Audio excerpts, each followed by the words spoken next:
Welcome, everyone, to another episode of Common Sense with Dr. Ben Carson. I'm your host, Ben Carson, and I'm so pleased this time to welcome Alan Dershowitz to today's show.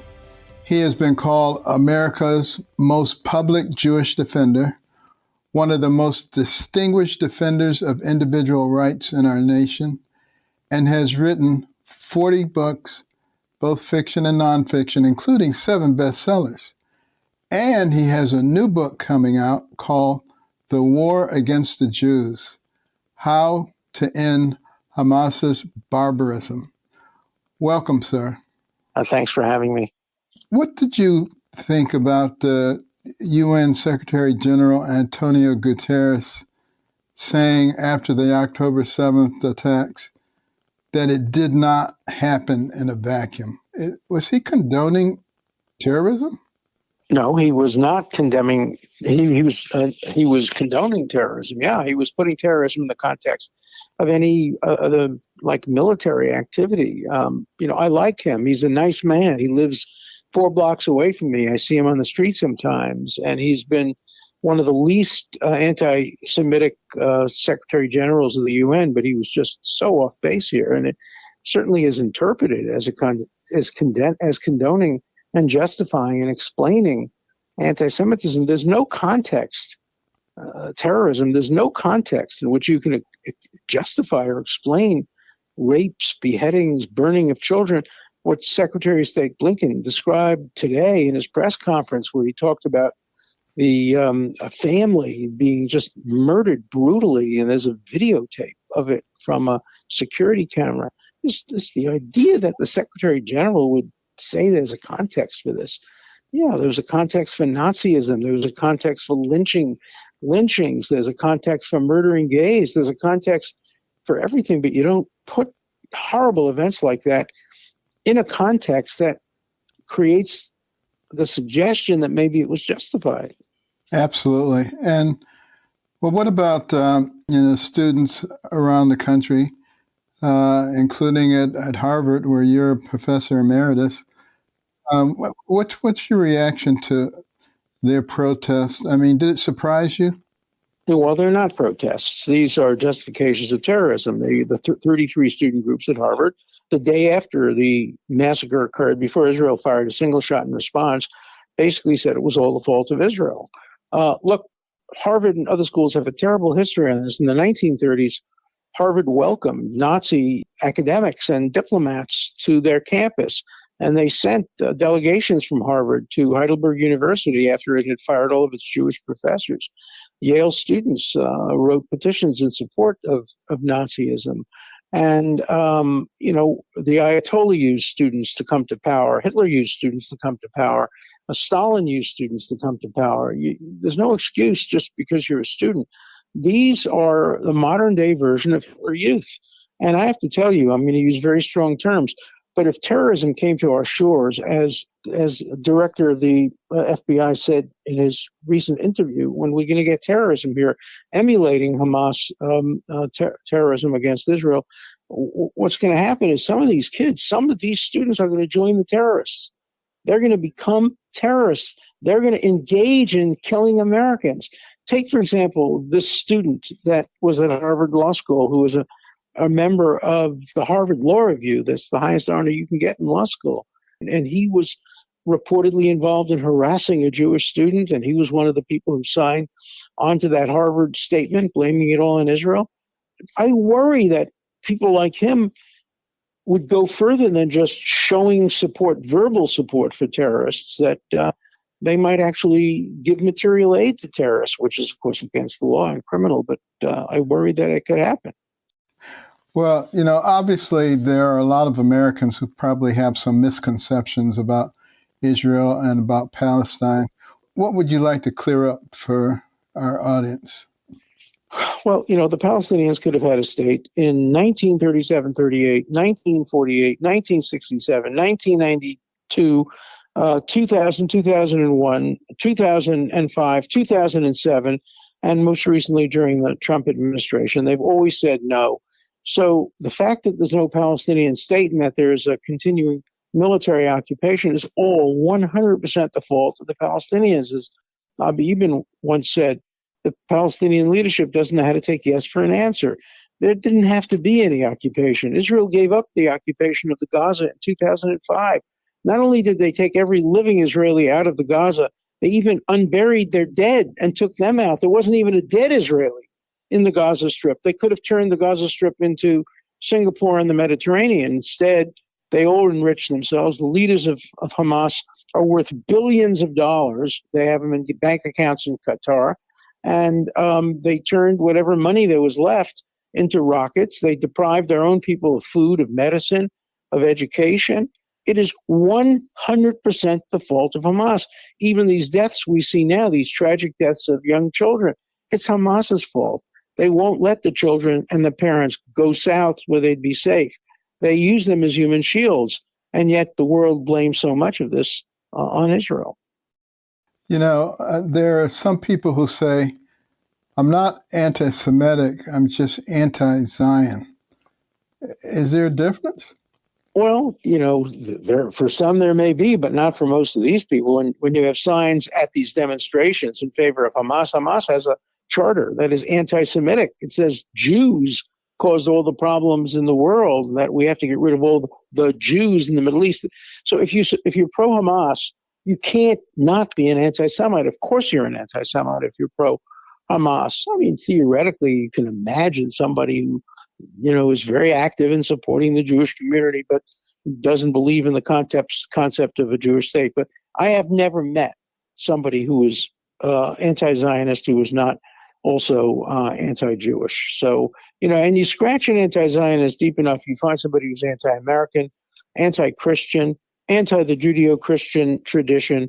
So I think it's a myth when people say, I'm not an anti-Semite, I'm not anti-Jewish, I'm just anti-Zionist. I think the vast, vast, vast majority of the people who participate in these pro-Hamas demonstrations are anti-Semites. I think they're trying to assuage their conscience. But, you know, I hear people saying Israel should respond proportionally. Yeah. How do you respond proportionally when somebody's trying to destroy you? And I wonder if it would be reasonable to ask those who are opposing Israel, can you provide a solution that protects and preserves Israel? Yeah, there is a solution. It's just getting rid of Hamas, obviously. But look, did the United States respond proportionally to Pearl Harbor? Did the Jews respond proportionally to the Holocaust?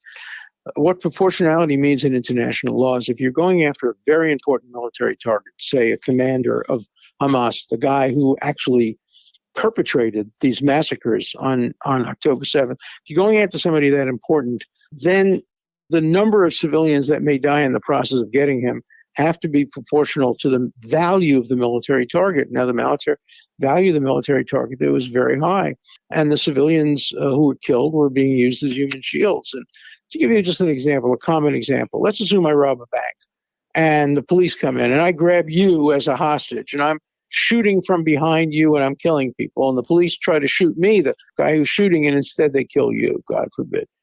Who's guilty of that murder? Obviously, the policeman's not guilty, even though his bullet killed you.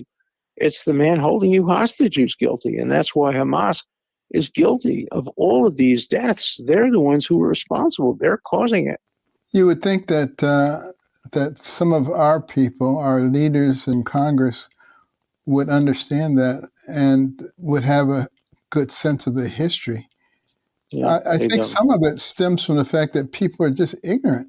They don't know what's happened before, particularly those who deny that these things occurred, that Hamas didn't, burn babies and cut their heads off or any of this.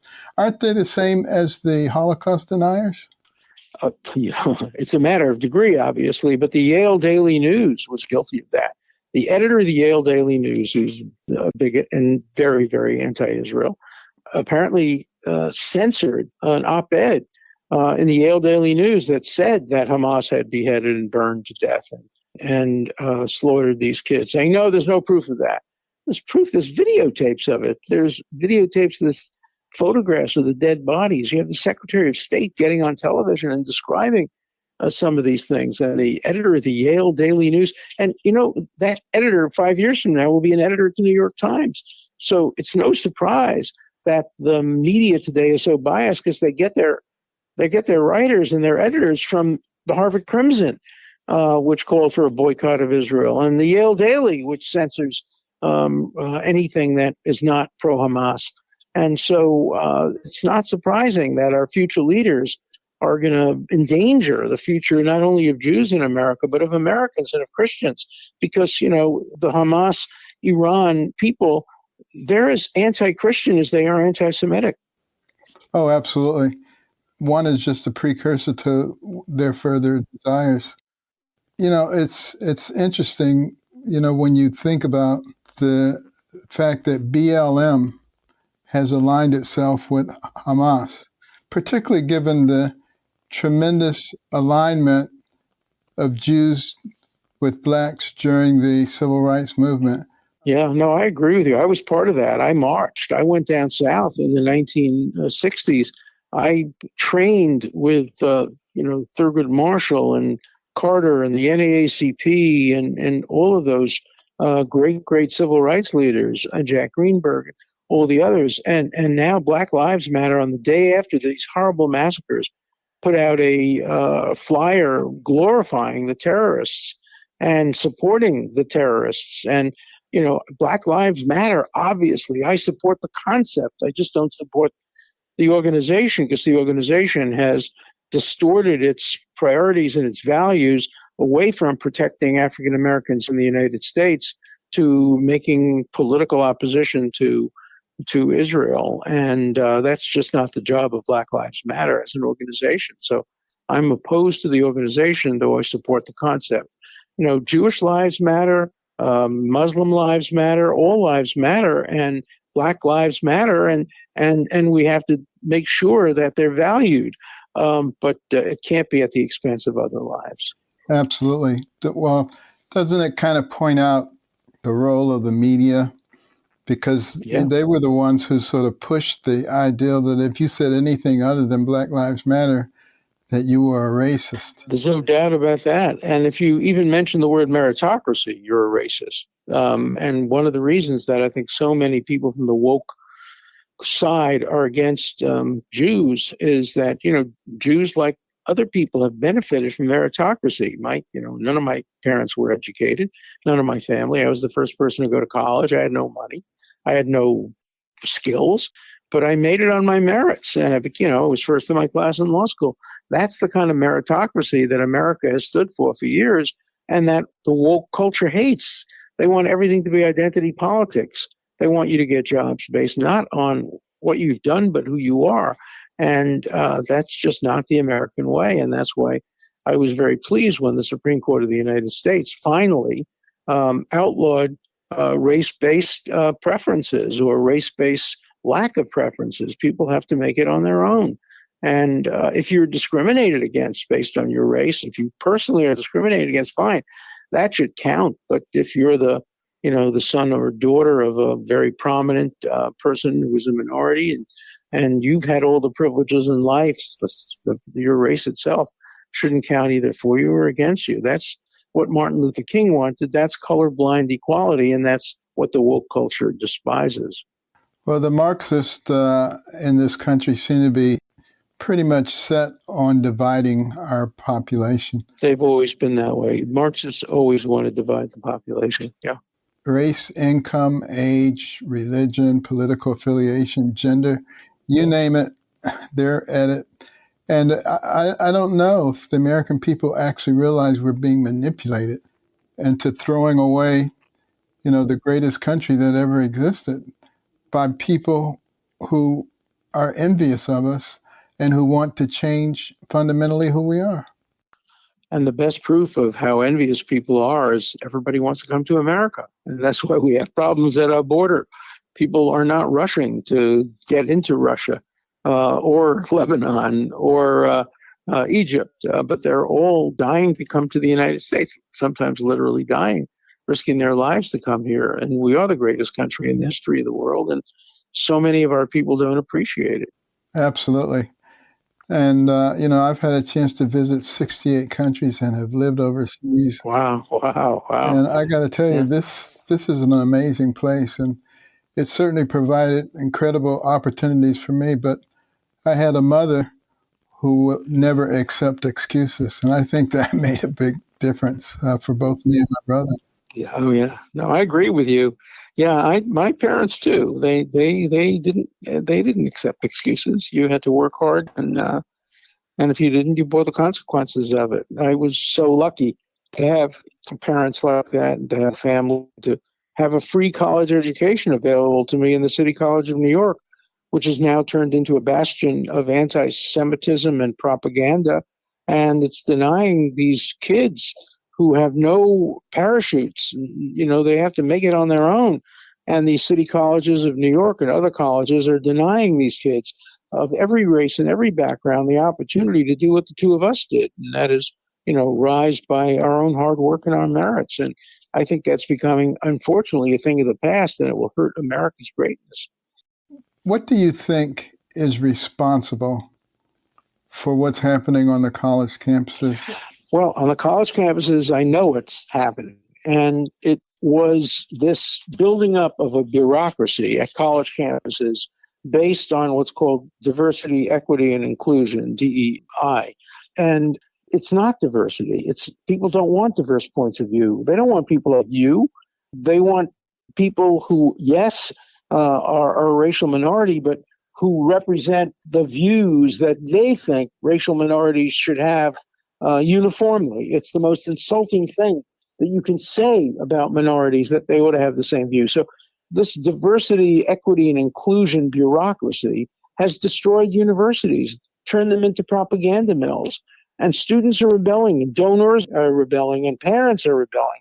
Why spend $70,000 to go to Harvard to be propagandized? So you know what the students are doing? They're taking it into their own hands. They're not majoring in political science or history, or they're majoring in science, technology, and STEM, science, technology, engineering, and math, because it's much harder to propagandize students in those objective subjects than it is in the more subjective subjects. And so schools are prioritizing differently than they used to. Liberal arts education is on the way out. No question. I mean, I used to do routinely 6 to 8 commencements a year. Now I'm down to about 1. I'm down to none. I used to do, I would say, 10 to 12 a year. And I got, 15 honorary degrees. I haven't gotten an honorary degree since I defended President Trump on the floor of the Senate. No university wants to hear me speak if I defended President Trump. I wonder what they would have done to John Adams after he defended the people in the Boston Massacre. People are so intolerant of different points of view today. That's absolutely true. Now, the response from college administrators has been very, very slow. Do you think it's because they agree with some of this nonsense, or do they have their finger in the air trying to see which way the wind is blowing? What's going on? I think it depends. I think some college administrators, particularly some of the ones who have most recently been selected as presidents, really agree with this woke progressive culture. They really agree with it. I think President Gay at Harvard is one of them. I think she honestly agrees with it. She's a nice person. I like her personally, but I don't think that her philosophy is the right one for this time and age. Others don't have any particular ideology or point of view. They just want to make sure that there's no controversy. So as a friend of mine who was the president of a college once said, the one criteria that doesn't exist to be a president of a college is courage. If you have courage, don't become the president of a college. Look what happened to Larry Summers. He had courage. He became president of Harvard and he got fired, basically, because he said something that was politically incorrect. Well, Peter Sullivan at Yale came out strongly in favor of Israel and against Palestine. But he's terrific, Peter. I've known him for a long time, and I like him very much. And I wish other schools would do what he did. Absolutely. Now, some of the people have advocated identifying the students who are involved in these particularly violent protests and disseminating their information to graduate schools, law schools, and employers. What do you think about that? I'm 100% in favor of that, as long as it's only their names. I don't want their home addresses. I don't want their sexual preferences. I don't want their relatives' names or where they live.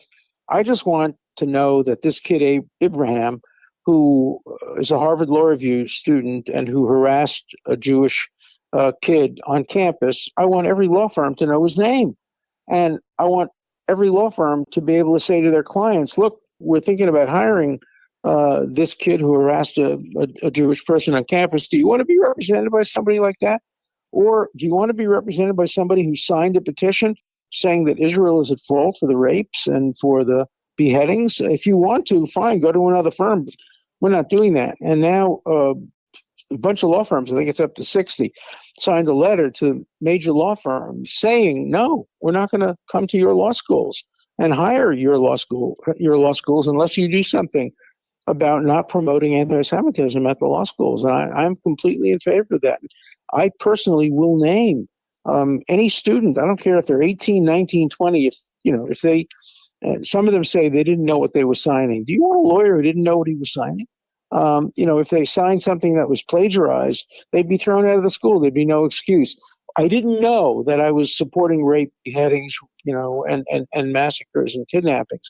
I didn't know that. Well, you should know it before you sign something like that. So I'm completely in favor of identifying these students by name and letting the law firms, let the judges who are going to hire them, let the government know who they are, so you know who you're hiring. That's part of the marketplace of ideas. And this is really sort of a worldwide phenomenon, the pro-Palestinian protest. It's not pro-Palestinian. The Palestinians are destroyed by Hamas. It's pro-Hamas. I haven't seen a single demonstration that calls for a two-state solution.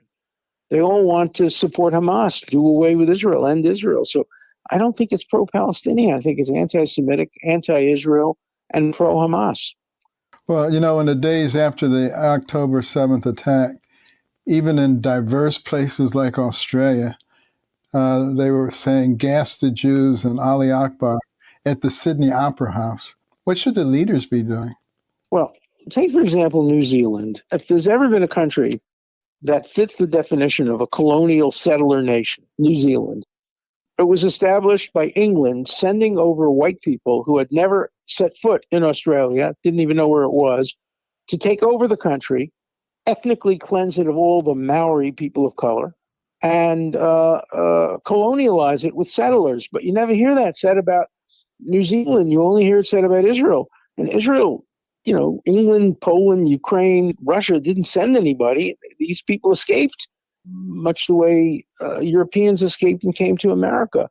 So the idea that Israel is a colonialist country and New Zealand is not, I just don't get it. The hypocrisy of New Zealand and Australia as well. Australia is populated by the descendants of English colonialist settlers. There's never been a person of Australian or Aboriginal background who's in power there. It's like South Africa in some ways. Yeah, there's no question about it. There are some interesting attitudes there. I lived in Australia for a year. Yeah. They do love Americans, I will say that. But yeah, and I love Australia. I've been there 6 or 7 times. I actually spoke at the Opera House in a debate, and it's a great country. But there are a few people there, not many, but a few people there who are very hypocritical, like was New Zealand. Absolutely. Well, we're going to have to take a short break. We'll be right back in 1 minute with Professor Alan Dershowitz.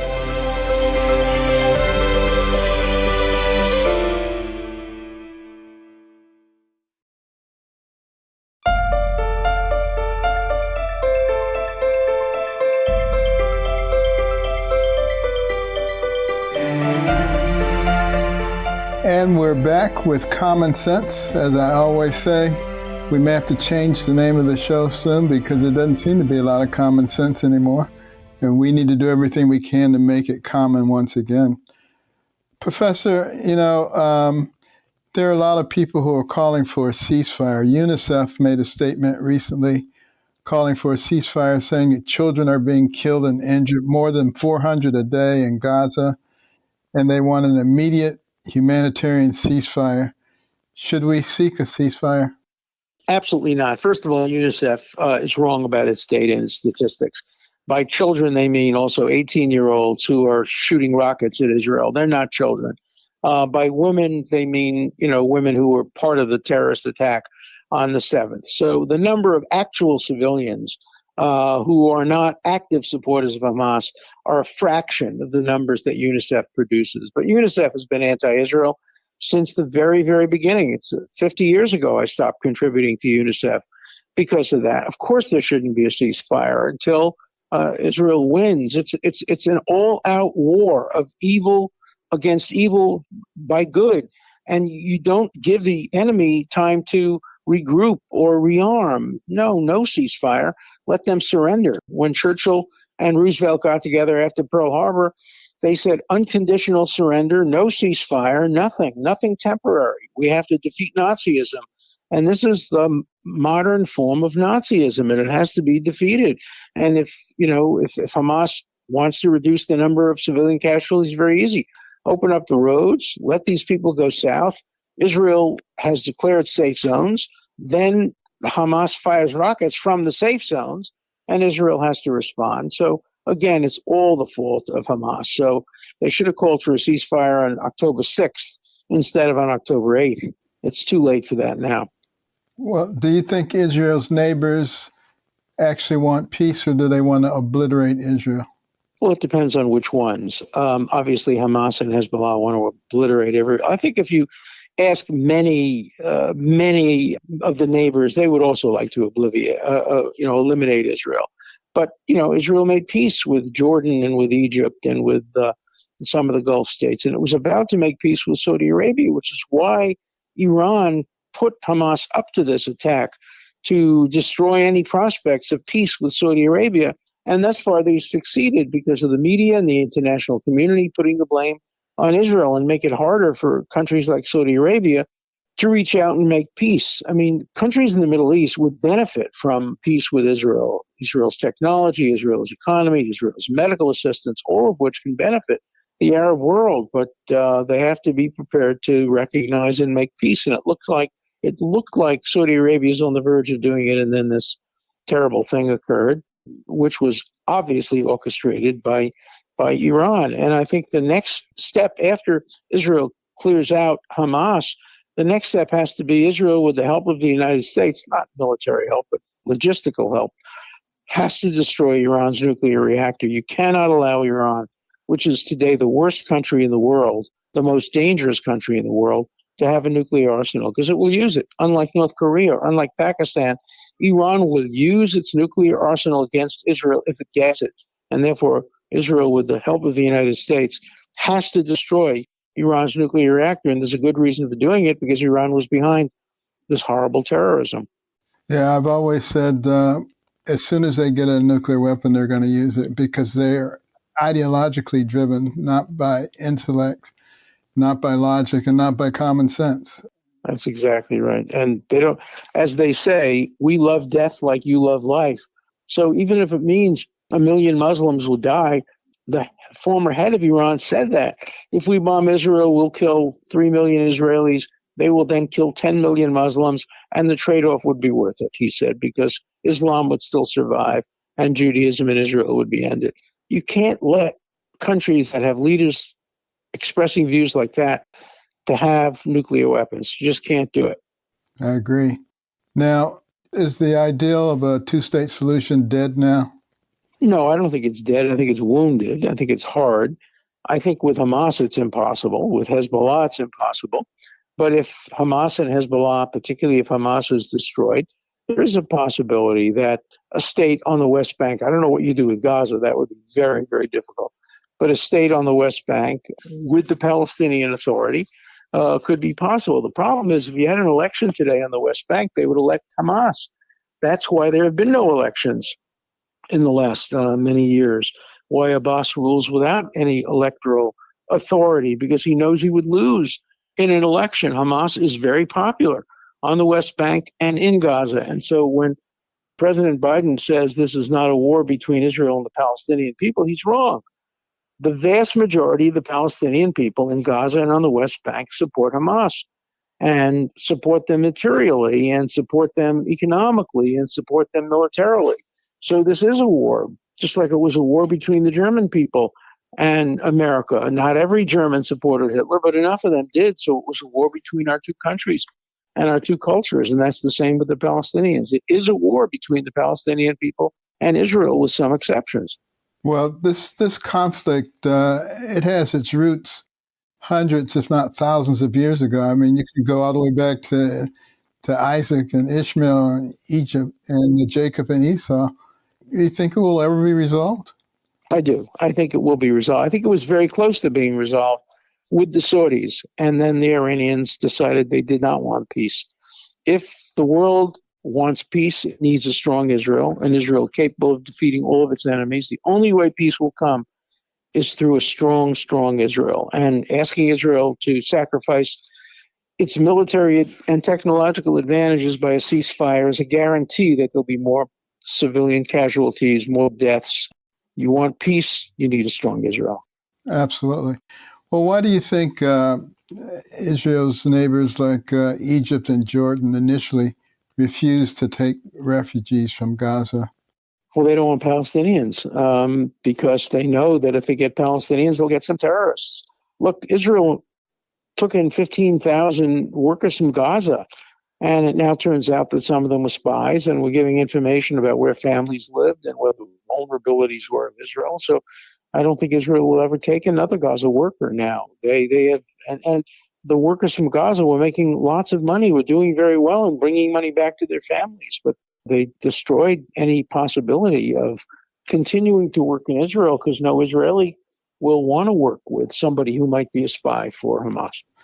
Don't you think that a lot of Americans don't really understand the relationship that Israel has with America, particularly in terms of technological advances? That's right. And they think it's a one-way street. And, obviously America provides more support for Israel than Israel does for America. Israel's a tiny country. It's the size of New Jersey. And America is, of course, a mega power. But, Israel helped develop the Iron Dome. It helped develop computer technology. It helped develop so many things that have benefited all Americans. It helped develop many cures for illnesses. No country in the history of the world has ever contributed as much to the world in the first 75 years of its existence than Israel has done, and the world should be thankful to it. Instead, they discriminate against it. Yeah, it's pretty amazing. The benefit of our relationship has been tremendous, and it's a small sacrifice, I think, for us to offer our support in that situation like that. We're going to have to take another 1-minute break. We'll be right back with our closing segment with Professor Alan Dershowitz.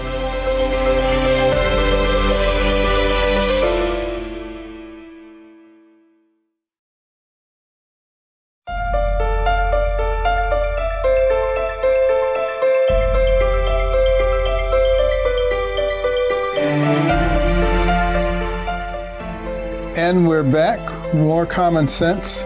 We have with us Alan Dershowitz, and he has a new book, The War Against Jews, How to End Hamas's Barbarism. How has this attack united Israelis and Jews from around the world, despite many deep divisions? Or do you see it pulling the Jewish community from around the world together? It has. I mean, the Jewish community generally gets together during times of crisis. During the Holocaust, obviously, people from the left and the right joined to try to fight Nazism. And I think we're seeing that now. Israel was a very divided country on the eve of this. They were divided over judicial reform. They were divided over Netanyahu. But this has united the country. It will be divided again once this war is over.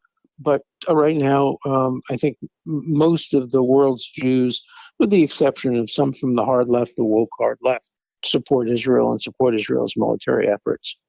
I wanted to just, before we close, ask you about when the book will be available and how people can get it. Thank you so much. The book can be ordered right now. It's already been a bestseller, a small bestseller on Amazon. You just order it in advance and it'll be delivered to you the day it's published, which should be a couple of weeks. But if you order it in advance now, I think it will send a powerful message to those who want to silence pro-Israel and pro-American voices. So I would really appreciate if people would advance order the war. It's called War Against the Jews, How to Defeat Hamas. Barbarism, and you can get it on Amazon or on Barnes & Noble right now. Wonderful. And any closing thoughts for our audience?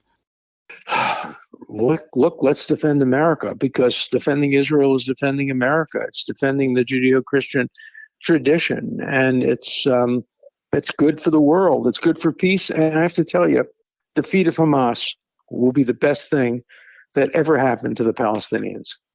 Absolutely. And maybe the best thing that happened to America, too, because can you imagine that they're not infiltrating our southern border and planning something big in this country, too? I would not be surprised. It would not surprise me at all if they're planning something big here. And we have to worry about that. And the head of the FBI said we have to worry about that. So I'm not alone in saying that. Well, Professor, thank you so much for taking time. Thank you for writing the book.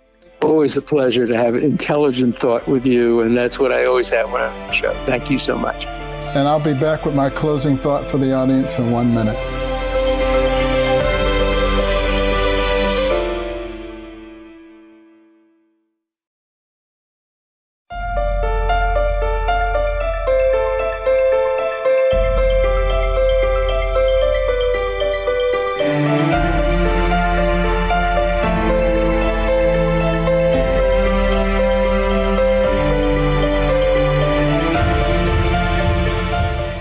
You found that discussion with Alan Dershowitz enlightening.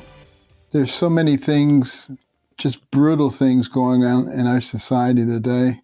It seems like we're being bombarded with evil everywhere. And it's a time when we need moral and spiritual strength if we're going to prevail. Otherwise, we will just be carried away by evil influences. It's time for us to love each other. It's time for us to pray. It's time for us to get in contact with those values and principles that made America into a great nation. And for your prescription this week, do a little studying about the beginnings of our nation and the values that we embraced. And recognize that we were not perfect. There are those who try to demonize us because we're not perfect, because we're composed of human beings who are imperfect. That's not the issue. The issue is, what were those values? What were those principles that allowed us to excel and to climb to the pinnacle of the world in record time? It was not a coincidence.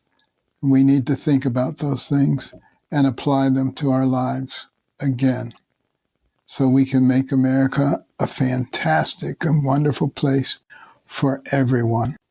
And don't forget to listen to all of our podcasts. You can get them on Apple Podcasts, Spotify, Stitcher, wherever you get your podcasts, it's there. You can go to AmericanCornerstone.org and access them there as well. Rate us, review us, tell others about us. And I'm finding a lot of people who are listening, and that is good, because it'll help us bring common sense back to America.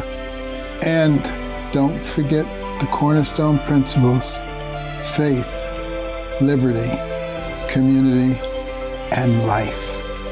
We'll see you next week.